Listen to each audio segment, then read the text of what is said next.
Próximo item que a gente vai ver hoje é a vida útil de barragem. Vida útil de uma barragem de rejeito compreende nas seguintes etapas. Quando a gente vai pensar na barragem de rejeito, temos que pensar ela como um todo. Ela também é construída lá no início do empreendimento mineiro. Quando você está construindo a sua usina de beneficiamento, por exemplo, você está pensando em construção da barragem. Quando você fez o projeto da sua mineração, projeto de viabilidade, lá na fase inicial de projeto, que não tem nada ainda construído, você já sabe onde vai ficar o local da sua barragem, já sabe qual área que vai ser inundada, já sabe todos esses parâmetros, quando que ela vai precisar de alteamento, qual que vai ser o porte dela, qual que vai ser o porte que eu falo em relação à capacidade, né, da barragem. Então a primeira coisa é o que? A seleção do local. Esse local não pode ter, por exemplo, vegetação. Se tiver, tem que ser retirado, tem que realizar um plano de supressão vegetal para você garantir que não tenha matéria orgânica na sua barragem, porque isso pode vir a prejudicar. O projeto de instalação, quando que ela vai ser construída, em quanto tempo, vai ser por etapas, não vai ser, de que forma que ela vai ser, então, até chegar na sua operação. Ela vai ser operada, qual vai ser a vida útil de operação dela. Geralmente as barragens iniciou a produção, né, no empreendimento mineiro que possui barragem. Você iniciou a produção, você também inicia a deposição do rejeito na barragem, porque o rejeito, o quanto você produz, né, vamos supor um exemplo de concentrado, um concentrado de cobre, de ferro, de ouro, você também coloca lá na sua barragem, né, um percentual de rejeito.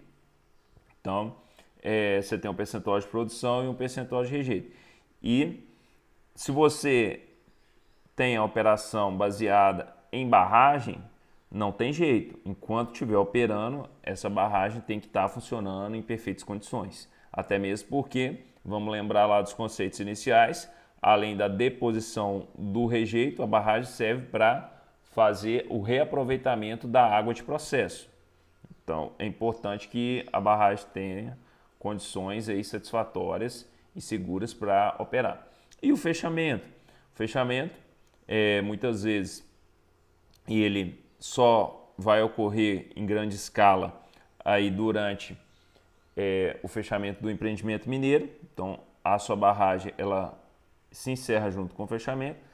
A diferença é que muitas vezes no fechamento de uma mina, você faz a desmobilização de equipamento, de maquinário, né, de toda a infraestrutura local, e aquela barragem muitas vezes ela não é desmobilizada dali, ou ela é mantida, ela é monitorada por um período muito maior. Então é muito mais fácil você desmontar toda uma estrutura, né, de alvenaria que esteja ali, do que você desmontar uma barragem. Então muitas vezes aquela barragem, se ela não for bem cuidada, não for bem projetada, bem controlada, você vai ter um passivo ambiental aí para sua empresa. Ok? Agora, vamos ver um pouquinho aqui sobre modos de ruptura. O que leva à ruptura de uma barragem de rejeito? Primeiro item, elevação excessiva no nível de água. Então, quando você tem um nível de água passando por cima da crista, vamos voltar aqui, por exemplo, você tem aqui o nível máximo de água. Ele passa desse nível máximo aqui e começa a passar por cima da crista da barragem, pode ter certeza, a sua barragem vai romper a qualquer momento. Então, é um dos modos de ruptura. O galgamento, que é baseado no nível de água, né? O pipping, também, ele é um pouquinho diferente, mas ele ocorre na estrutura. Todos esses aqui praticamente são na estrutura, né? Exemplo aqui, ó, você tem a sua estrutura, aqui você tem o seu dique de barramento. Então você tem entre um alteamento e outro, pode ser que comece a ocorrer a percolação de água. Então o pipping ele se dá por isso, a percolação de água entre os níveis de alteamento, entre os dois alteamentos, nessa região aqui. Então, quando isso ocorre, é preciso ficar atento, porque com certeza sua barragem vai romper. Velocidade elevada de construção. Então, quando você tem uma velocidade elevada de construção, de um loteamento aqui para o outro, você tem alguns problemas. Por quê? Repara essa barragem aqui, você tem o dique principal aqui embaixo e você teve um loteamento. Esse loteamento foi em direção ao rejeito, isso é, em direção à montante. Então, se você não tiver aqui um rejeito já compactado, já seco, um rejeito em condições geomecânicas satisfatórias, o que vai acontecer? Você pode ter esse alteamento aqui instável. Isto é, esse alteamento aqui ele pode não ter sido bem compactado devido a ser feito muito rápido e prejudicar aí na questão estrutural e vir a romper a barragem. Uso de maquinários pesados próximo à barragem. Então, não só maquinário também, mas como detonações. Imagina que você teria a cava aqui próximo, ou aqui atrás, ou aqui do lado. E aí, essas vibrações, elas podem abalar a estrutura da barragem. Assim como vibrações excessivas abalam a estrutura de uma casa, a vibração aqui excessiva pode vir a influenciar nessa ruptura. Exemplo também é porque muitas barragens, às vezes o pessoal constrói estradas por cima aqui da crista. E aí, esses caminhões pesados passando muitas vezes carregados, ou às vezes caminhões fora de estradas aí de mais de 200 toneladas, 300, 400 passando por cima aqui, isso também não é bom, porque atrapalha, né, toda a geomecânica que existe aqui.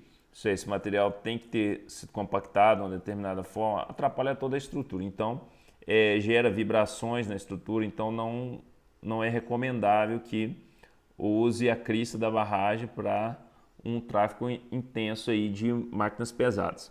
Escavação no pé do talude. Então, por exemplo, vai fazer uma obra aqui, vai retirar essa vegetação, começar a escavar aqui, nessa outra região. Então, isso pode gerar problemas de estabilidade, porque você está tirando material que está servindo de sustentação para o seu dique de barramento, para a sua estrutura de barragem. Também não é uma medida muito satisfatória. Isso ela gera a modos de ruptura da sua barragem. E a liquefação durante o sismo. O que seria a liquefação durante o sismo? Podem observar que o processo, né, de liquefação é a mudança de estado. Então você tem um material aqui semissólido a sólido, ele passa devido a vibrações, né, sismo que estou me referindo aqui terremotos, né, tremores de terras. Então esse material aqui ele pode mudar suas características e aí ele vai forçar aqui, fazer força, fazendo com que essa estrutura aqui sofra e venha a se romper. Então, são esses fatores principais relacionados à questão da barragem, dos modos de ruptura.